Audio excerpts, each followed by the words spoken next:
Caleb, you mentioned after the match against New England the physicality that they've brought in both of your matches. What are some of the points of emphasis that you give to the team when you're playing opponents like that come in trying to disrupt you? Well, the good news, in both those games, we won the game. So I think that it's always going to be a tough matchup when you have a team that's looking to keep the ball and play out versus a team that's trying to do the opposite, stop you from playing out and wants to make everything a 1v1 duel and wants to press and disrupt your rhythm. And yeah, I think, we could have at times done a better job of playing through it and creating overloads and playing behind where the space was at times. But I was really pleased with overall in the two games how we managed it and how we defended the moments well. That was key going into the game. We knew we were going to have to defend counterattacks. We knew we were going to have to defend crosses and then set pieces. And I thought in all three of those moments we were excellent. And that's a part of winning games. You have to have a strong mentality in a game like this last game versus New England. You have to be emotionally strong, physically strong. You have to be up for that fight. And then you have to not get carried away with that fight and play football.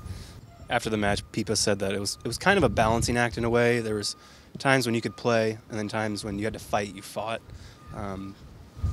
With that in mind, when you're preparing for an opponent, is it always about dominating play, instilling your style of play, or is there some give and take, with respective opponents? Yeah, good question. I think there's always some give and take. It'd be naive to think that you can just dominate every game, especially against a team that's going to look to press you and disrupt you. There's always, two teams playing a game, and they're trying to execute, we're trying to execute.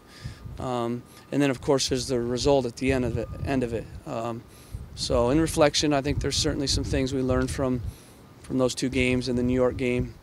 We've had some games that were more physical and mental tests, like New York and New England. We've had some games that were a little bit more flow, like Atlanta and Dallas. And good teams find ways to win any game, and find ways to impose their will on the team. What I'm pleased with is in the games where we played teams that were looking to disrupt us and use their physicality, and honestly, they had more physicality than us. They're bigger, they're more athletic across the board.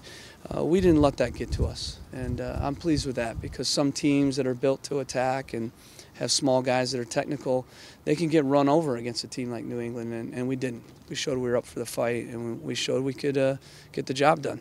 You mentioned Hector and Waylon after the match as having standout performances. What in particular stood out to you, whether defensively or offensively? Yeah, again, I think the whole back four was excellent. It was a tough game for them. They had basically 5 guys pushed up on the back line. They bombed on Brandon By, and then they basically had their front 2, their winger, and Gill at times pushed up in the back line, and that meant for a tough game for that back four. They had to deal with crosses, they had to deal with first and second balls, they had to deal with set pieces, and the wide guys in particular, Hector and Waylon, had to deal with a lot of 1v1 matchups.